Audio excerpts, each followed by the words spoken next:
So today I want to take a look at this red pen logic guy. Logic. I always feel like I have to put the word logic in air quotes there, because his whole bag seems to be like, I know a lot about logic, and then proceeds to not apply it at all.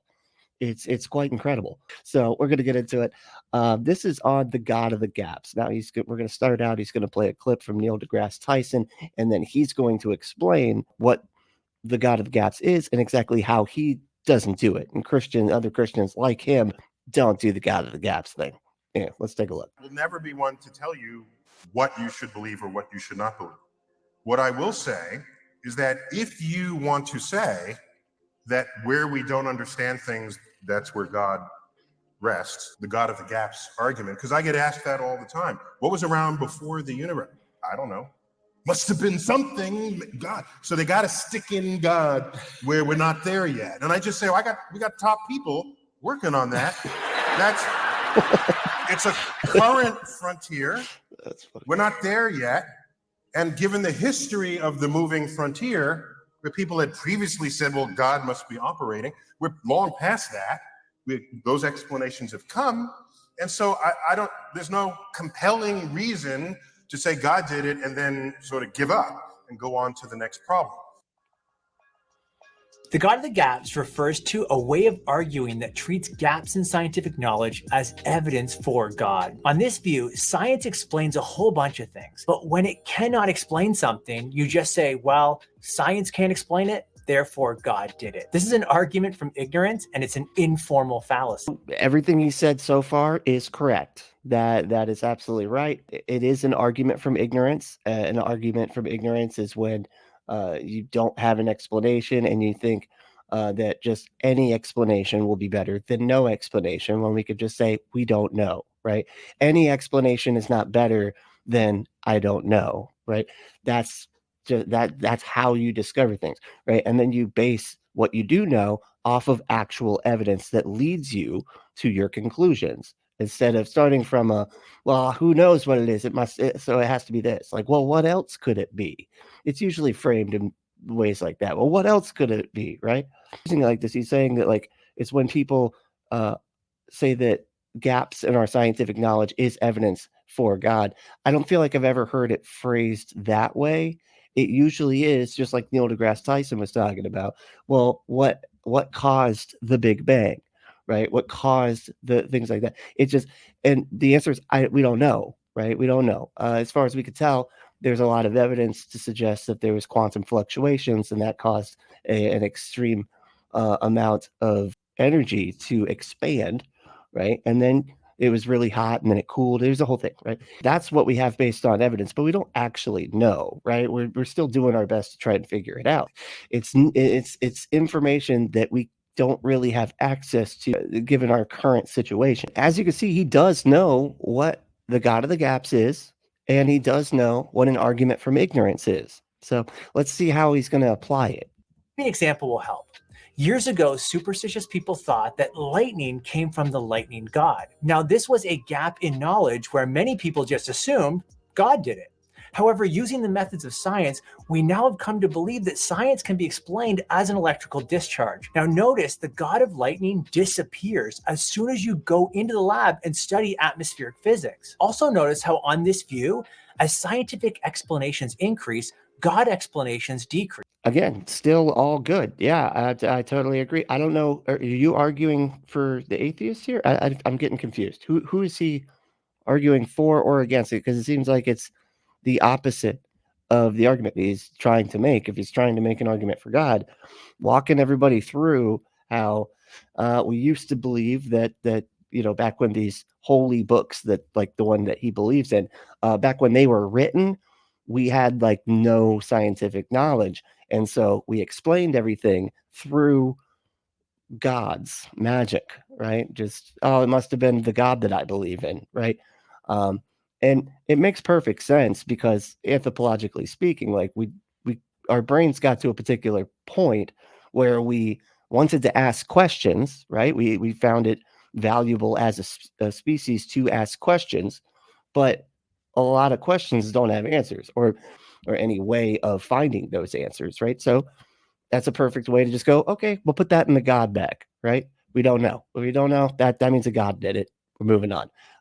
So a lot of it saves energy in your brain, right? Like, because having that eternal question is kind of uncomfortable, and it doesn't really serve any purpose, seeing as how they had absolutely no way to answer those questions or even investigate thoroughly in any way, shape, or form.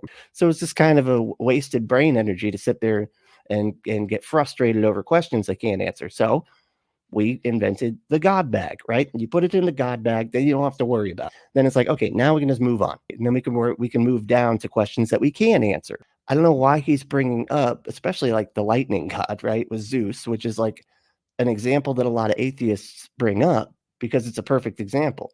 Because most religious people would never say that they believe in the god of lightning, Zeus. So it's a perfect example to go, hey, people used to believe in this god for this reason, believing that they had good evidence. They looked in the sky. There's thunder. Something's mad. Definitely seems like, if I were to apply human emotions to the sky, it would seem that something up there is angry. That would make good sense to me, but ended up obviously not being true. But given the information that they had at that time, that was the best explanation. There's a little man up there who's angry and throwing lightning bolt. It makes perfect sense. But we figured out that actually wasn't true, and that God ceased to exist in the minds of the people that believed in it because we gained new knowledge. I don't know why he's arguing from this direction, because it seems like he's going against exactly what he's trying to do here. By the way, this is why many people think they have to choose between science and God. If you define God as a God of the gaps, then of course science and God are always going to be enemies. If you define God as a God of the gaps, I don't think anybody defines God as a God of the gaps. That's weird. He's turning it into a definitional issue. I don't feel like I've met any religious people that would define God that way. It's just a way that they argue. They're constantly like, hey, well, science can't explain this. Well, and when we go, okay, yeah, you're right, science doesn't explain that, they go, ha, God. And we're like, no. The answer is, we don't know. It hasn't been answered. You don't get the answer and I don't know with the God and act like your explanation is better. It's almost like if you had a couple of detectives, right? A couple of detectives walk into a room, they see a dead body on the ground. They see that there are 2 puncture holes on the neck. I don't know, what do you think of automatically? One detective is like, hey, that's a vampire. A vampire bit this lady's neck. And the other guy goes, I'm not convinced that's true. That's not, I don't think that's right. And then the first guy, well, what else could it be? What else would what else leaves 2 holes like that? Expecting the other detective to come up with some kind of alternative answer. But the answer would be, I don't know. We don't have evidence that vampires exist, so we can't use that as an explanation for what happened here. No explanation is still better than one that doesn't have evidence. So saying, I don't know, we should continue to figure out what happened here instead of just going, hey, any answer is better than no answer. And just we're going with my thing, which is vampires did it. No evidence that vampires exist or cause anything, let alone cause this. But that's the answer we're going with, because the alternative is, I don't know. You can't figure something out if you start from, we already decided what this is, which is another big problem with the God beliefs. They're always just rejecting new information because they've already decided that the conclusion that they want to come to is a God. They dedicate a big portion of their life and a lot of their money and a lot of their time to believing in that God. So it makes sense. They don't want to accept any information that might fly in the face of what they've already decided would be the truth. But that's very unhelpful when it comes to actually learning things. While there are some who believe in a God of the gaps, most thoughtful Christians do not posit God merely to plug in a gap in knowledge. Instead, they're positing a God where we have strong positive evidence for God as the best explanation of the available evidence. Okay, so I imagine now he's going to provide that. He's going to provide that evidence and demonstrate that it is, in fact, the best explanation. So I've heard it put this way, and I think it's a really interesting concept. If you can replace the word God with the supreme egg or magic, and it explains exactly as much, then you haven't explained anything, right? If you can just say God did it, right? And if you can replace God did it with the supreme egg did it or magic did it, then you aren't actually explaining anything.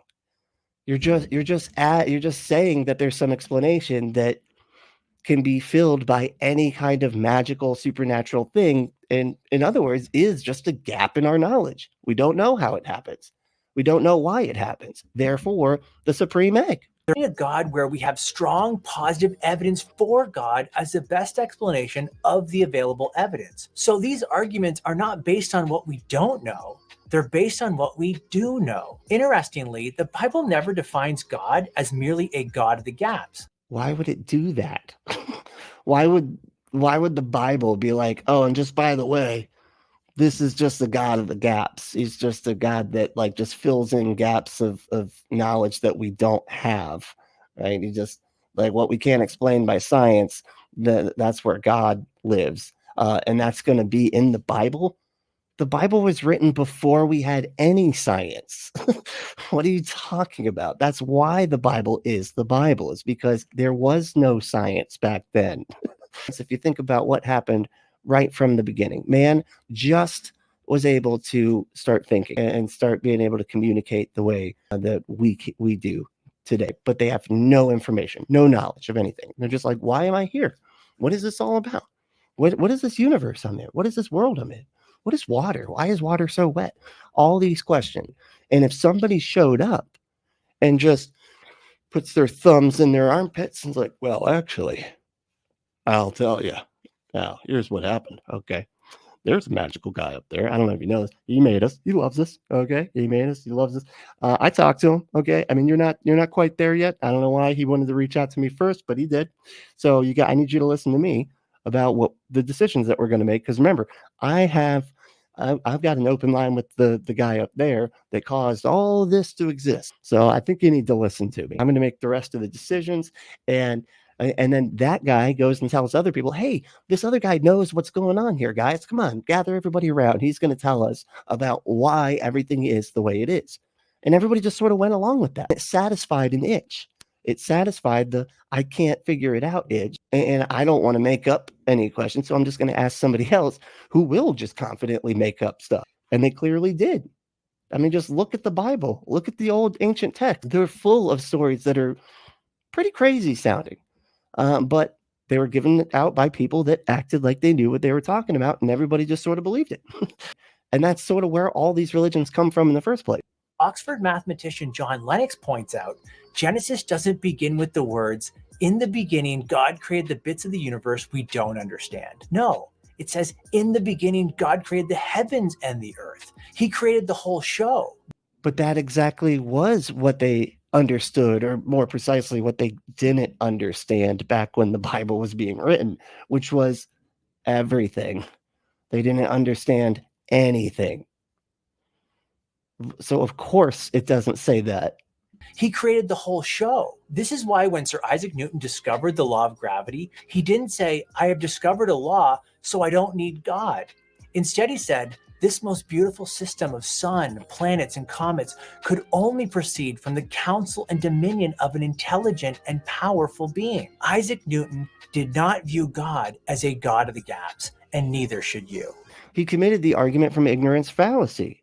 So when he discovered the law of gravity, he was explaining something that he understood about reality, but he still had that gap of the knowledge as to why everything works the way everything works, right? And still came to the fallacious conclusion that it had to be a magical, undetectable, all-powerful being that's still just filling a gap in knowledge. It's literally exactly what you just said, and then proceeds to do exactly the opposite of logic and literally commit the fallacy that he just got done explaining. He doesn't have an explanation, and yet he said the magical, undetectable, all-powerful being had to be the answer for this question that I can't figure out, which is, why everything works the way it does, why there is a law of gravity, all those things. That's still an argument from ignorance. The correct answer should be, we don't know. We don't know exactly why everything works exactly the way it does. We know a lot more now, and we're continuing to discover new things every single day. And never once have we discovered that the true explanation, based on the evidence, is magic, the supreme egg, or God.